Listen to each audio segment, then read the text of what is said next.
नमस्कार, के news national में आपका स्वागत है। मैं हूं दीप्ति। नजर डालते हैं इस वक्त की हेडलाइंस पर।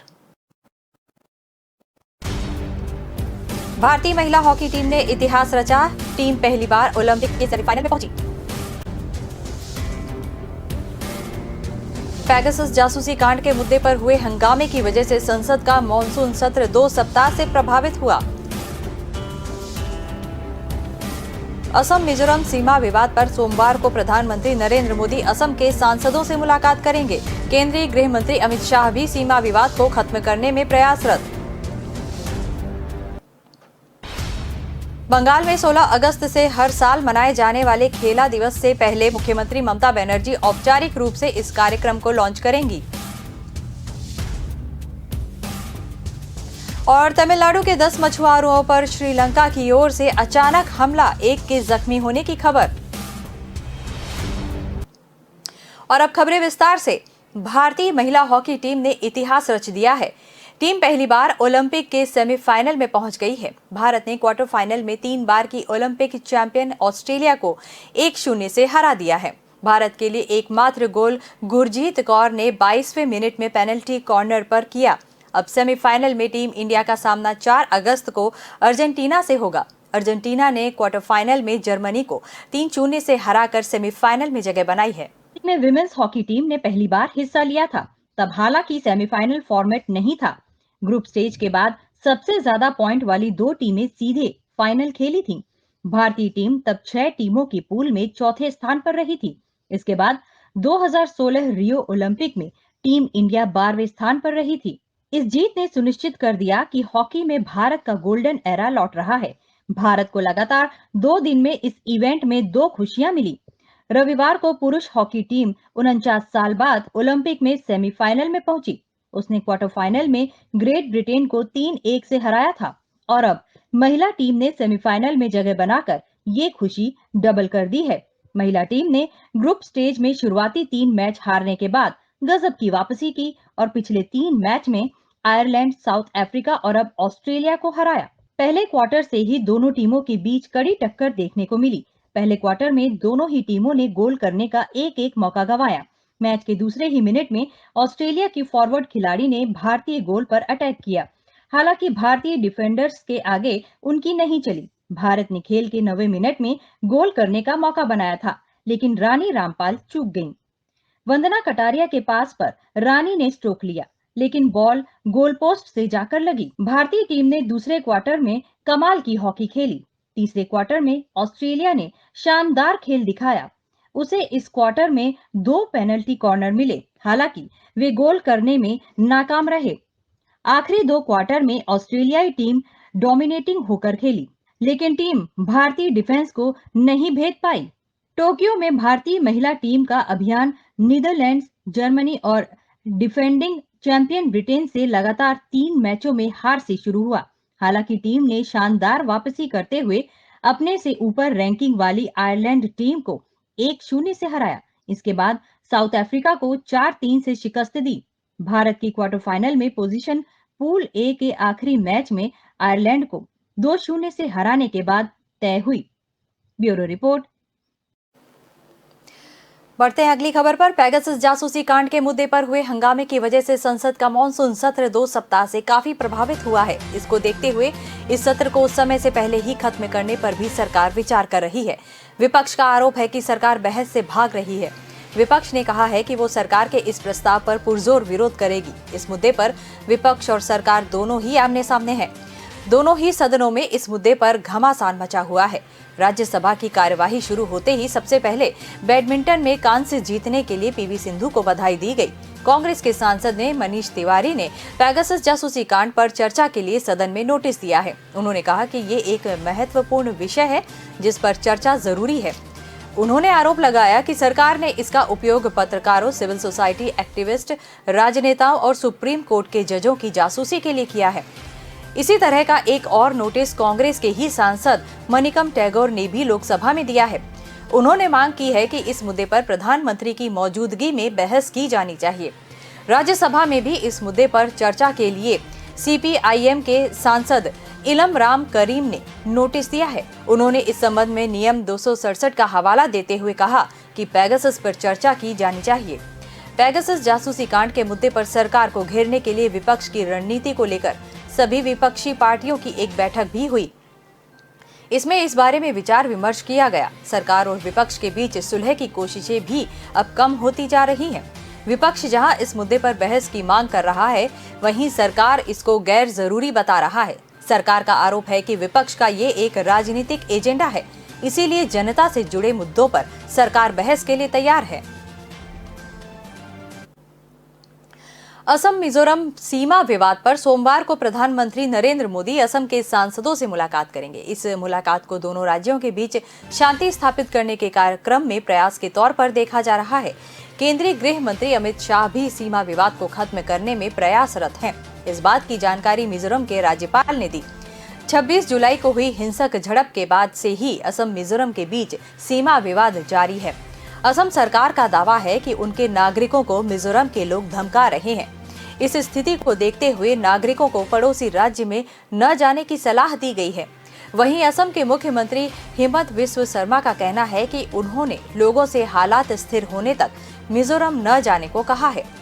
दूसरी तरफ सीमा विवाद के चलते मिजोरम पुलिस ने असम के 4 वरिष्ठ पुलिस अधिकारियों और 2 प्रशासनिक अधिकारियों समेत करीब 200 अज्ञात पुलिसकर्मियों के खिलाफ कोलासिब जिले के वेरेंगटे पुलिस स्टेशन में मामला दर्ज किया है। बंगाल में 16 अगस्त से हर साल मनाए जाने वाले खेला हुए दिवस से पहले मुख्यमंत्री ममता बनर्जी औपचारिक रूप से इस कार्यक्रम को लॉन्च करेंगी।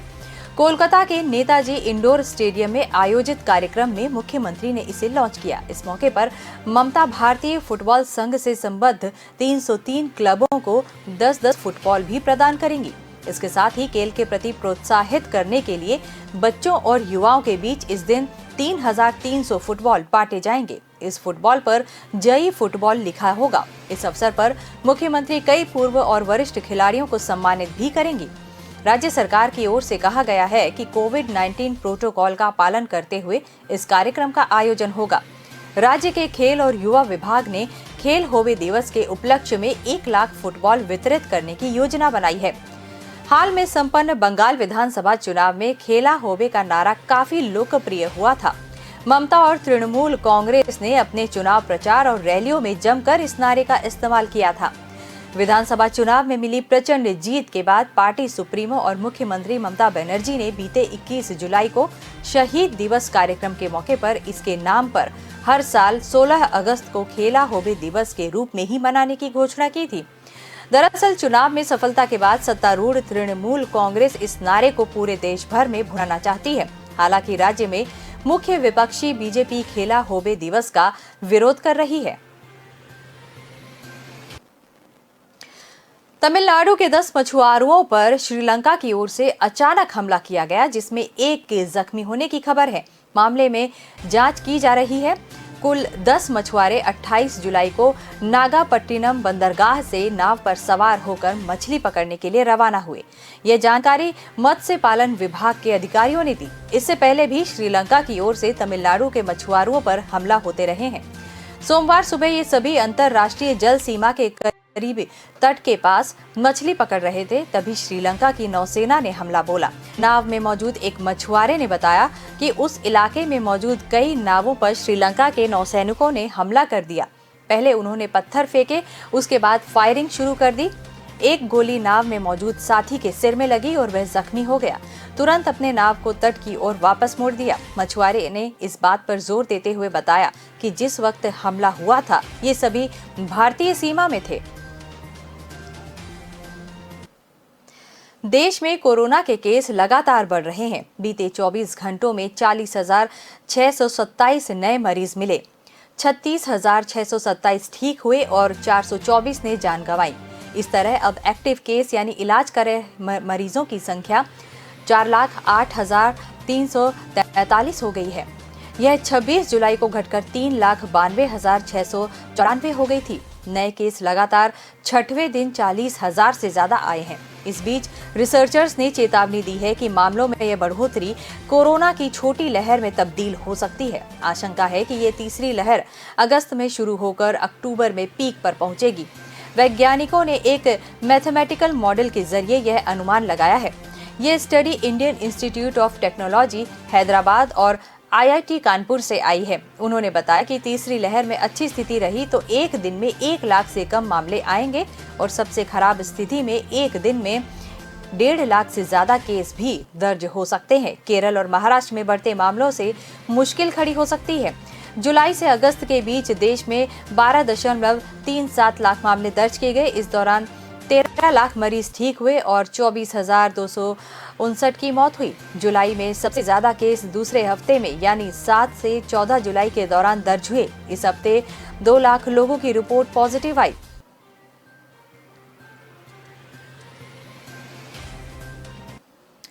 अभी वक्त हो चला है एक छोटे से ब्रेक का। ब्रेक के बाद जल्द हाजिर होते हैं। के रेडियो माहिती, मनोरंजन और मस्ती का ट्रायो। के रेडियो कहीं भी कभी भी, दिन हो मंगलमय से लेकर गुजरा हुआ जमाना तक का सफर। के रेडियो आप सुन रहे हो के रेडियो। जल्द शुरू हो रहा है के न्यूज की सुरीली भेंट। के रेडियो आप सुन रहे हो के रेडियो, कहीं भी कभी भी। आप हमें डाउनलोड कर सकते हैं। लाइक कीजिए, कमेंट कीजिए, सब्सक्राइब कीजिए और सुनिए के रेडियो कहीं भी कभी भी। मैं हूँ आपकी आरजे जल्पा। रे रे रे रे मारी सवार, ये गाना सुना ही होगा आपने। चलो सुबह हो गई, मस्ती की कश्ती, दिन का सफर सुहाना, एक शहर एक नजर, जनवाणी, सुनहरी दोपहरी, ये शाम मस्तानी, ढल गया दिन, नगमों की बारात, गुजरा हुआ जमाना, फिर वही रात है, मनोरंजन, माहिती और मस्ती के साथ। आप सुन रहे हो के रेडियो, कहीं भी कभी भी।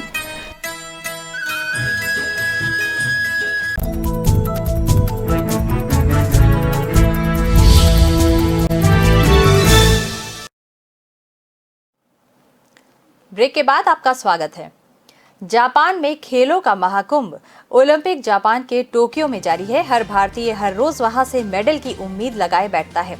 हालांकि भारत के खिलाड़ियों द्वारा वहां अच्छा प्रदर्शन किया जा रहा है। बीते दिन रविवार को भारत को मेडल भी मिला और भारतीय पुरुष हॉकी टीम ने भी ग्रेट ब्रिटेन को हराते हुए सेमीफाइनल में जगह बनाई। यह करिश्मा 41 साल बाद हुआ था। वहीं सोमवार को भी भारत के लिए अच्छी खबर हाथ लगी, जिससे भारत के लोगों में खुशी है। भारतीय महिला हॉकी टीम ने सेमीफाइनल में प्रवेश कर लिया है। टीम द्वारा ऑस्ट्रेलिया की महिला हॉकी टीम को हराया गया। भारत को 1-0 से जीत मिली। इसी के साथ टीम ओलंपिक खेलों के इतिहास में पहली बार सेमीफाइनल तक पहुंचने में कामयाब रही।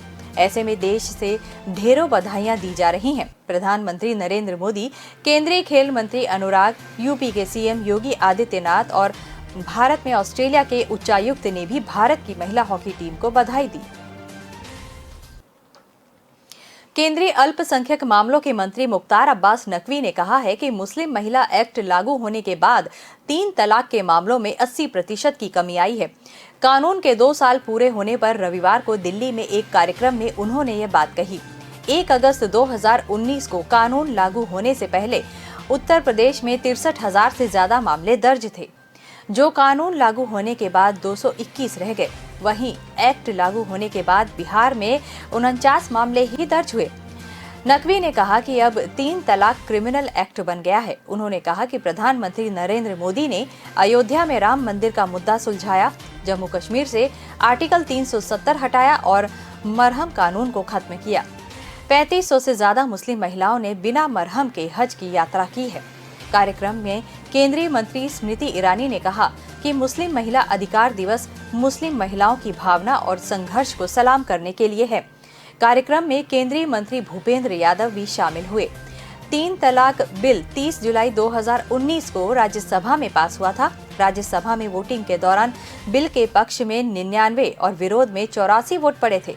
बिल 25 जुलाई 2019 को लोकसभा से पास हो चुका था। इसके अगले दिन राष्ट्रपति रामनाथ कोविंद ने 3 तलाक बिल को मंजूरी दी थी। 3 तलाक कानून के तहत दोषी पुरुष को 3 साल की सजा सुनाई जा सकती है। साथ ही पीड़ित महिलाएं अपने और नाबालिग बच्चों के लिए गुजारे भत्ते की मांग भी कर सकती हैं। भारतीय जनता पार्टी अब पूरी तरह नई पीढ़ी के लिए नेतृत्व हस्तांतरण की तैयारी में है। प्रधानमंत्री नरेंद्र मोदी ने आगे की बीजेपी को बनाना शुरू कर दिया है। प्रधानमंत्री मोदी ने इसकी शुरुआत अपने मंत्रिमंडल विस्तार और फेरबदल करके की।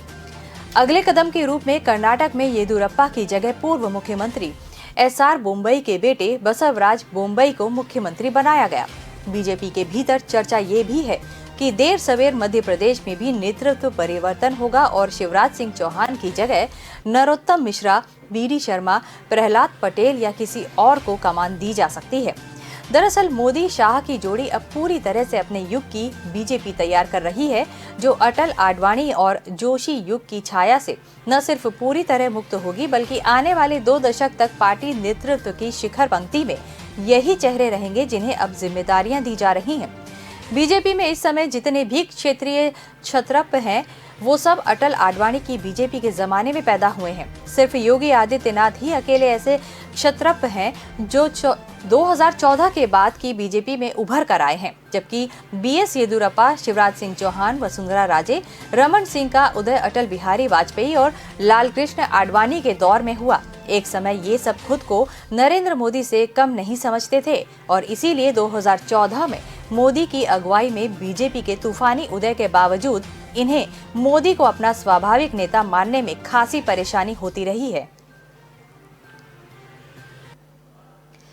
पश्तून तहफूज मूवमेंट ने अली वजीर की अवैध नजरबंदी और अफगानिस्तान में पाकिस्तान के छद्म युद्ध के खिलाफ न्यूयॉर्क में विरोध प्रदर्शन किया।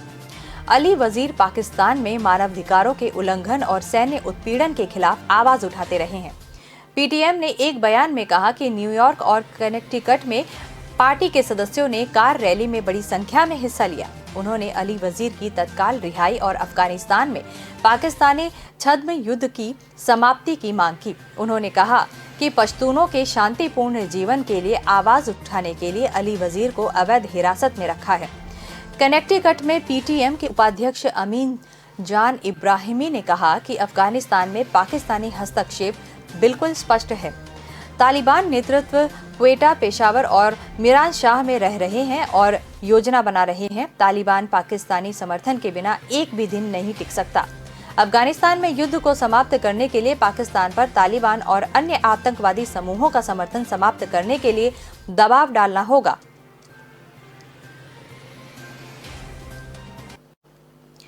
देश में डिजिटल पेमेंट को बढ़ावा देने के उद्देश्य से प्रधानमंत्री नरेंद्र मोदी वीडियो कॉन्फ्रेंसिंग के जरिए e-voucher based digital payment solution e-RUPI launch करेंगे। ई-रूपी एक प्रीपेड ई-वाउचर है जिसे national payments corporation of India यानी NPCI ने विकसित किया है।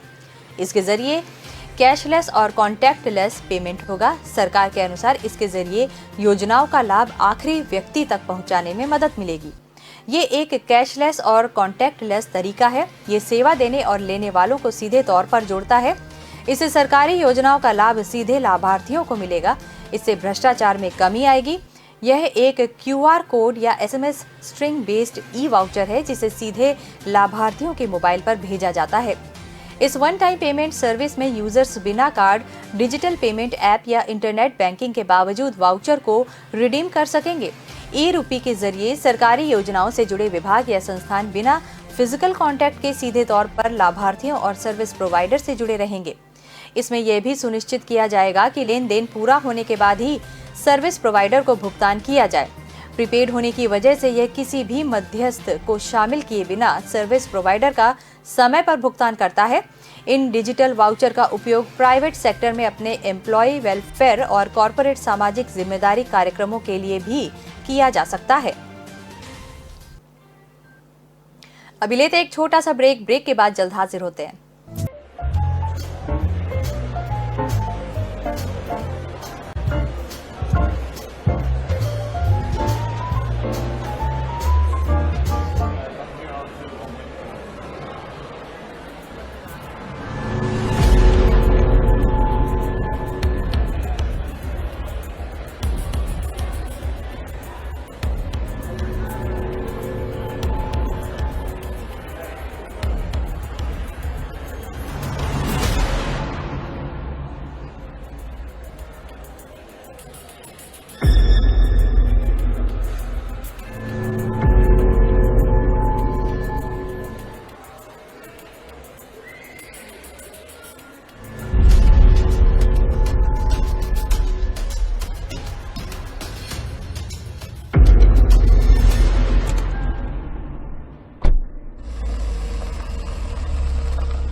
जब भी घर से बाहर जाएं, याद रखें कि कोविड अनुरूप व्यवहारों का पालन पूरी तरह करना है और अच्छी तरह करना है।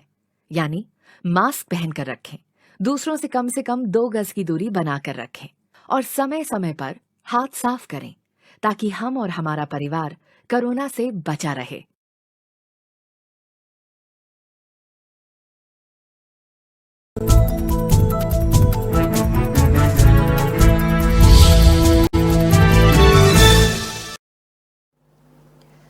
ब्रेक के बाद आपका स्वागत है।